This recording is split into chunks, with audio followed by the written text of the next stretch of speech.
পশুর হাট গতকালের চেয়ে হাটে বেড়েছে ক্রেতা উপস্থিতি। এ বিষয়ে জানাতে কাজীর বাজার হাট থেকে যুক্ত হচ্ছেন সহকর্মী সন্দীপন শুভ। শুভ, পশু বেচাকেনা কেমন চলছে, ক্রেতারা দাম সম্পর্কে কি বলছেন আমাদেরকে জানাবেন।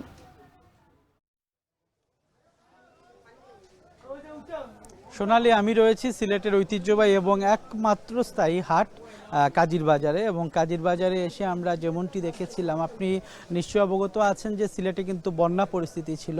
সেই বন্যা পরিস্থিতি থেকে বন্যার পরিস্থিতির কারণে কিন্তু ক্রেতা একদমই শূন্য ছিল, কিন্তু গত মঙ্গলবার থেকে এবং বুধবার থেকে কিন্তু ক্রেতার সংখ্যা কিছুটা বেড়েছে। এবং আজকের পরিস্থিতি যদি আমরা আপনাকে দেখাতে চাই, সেক্ষেত্রে কিন্তু যেটি বলতে হয় যে আজকে ক্রেতার সংখ্যা ধীরে ধীরে বাড়ছে। তবে এখনও আমরা যারা বিক্রেতাদের সাথে আলাপ করেছিলাম তারা বলছেন যে আসলে যতটা তারা আশা করছেন সে আশানুরূপ ফলাফল অর্থাৎ ক্রেতার সংখ্যা তারা এখনও পাচ্ছেন না। তবে ধীরে ধীরে হয়তোবা বিকেলের দিকে আবার আরও জমে উঠবে বাজার। এবং আপনার ক্রেতার্থে একটু জানিয়ে রাখতে চাই, বাংলাদেশের বিভিন্ন প্রান্ত থেকে এই বাজারে কিন্তু গরু নিয়ে আসা হয়, বিশেষ করে রাজশাহী, সিরাজগঞ্জ সহ দেশের বিভিন্ন প্রান্ত থেকে কিন্তু এখানে বিক্রেতারা গরু নিয়ে আসেন। এবং এই হাটটি একমাত্র স্থায়ী হাট হওয়া এখানে কিন্তু কয়েকশো ব্যবসায়ীর সমন্বয় ঘটে। এবং আরেকটি বিষয় আপনাকে জানাতে চাই, সিলেট মহানগরীতে কিন্তু মোট 60টি বৈধ হাট রয়েছে, যেগুলো অস্থায়ী হাট।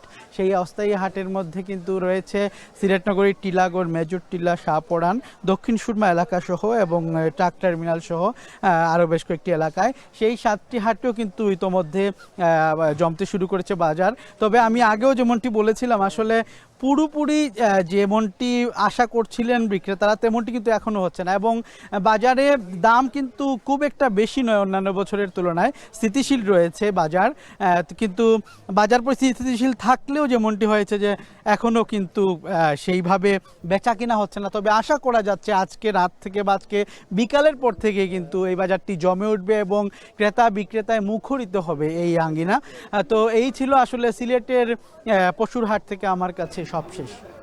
কাজীর বাজার হাট থেকে আমাদের সঙ্গে যুক্ত ছিলেন সহকর্মী সন্দীপন শুভ।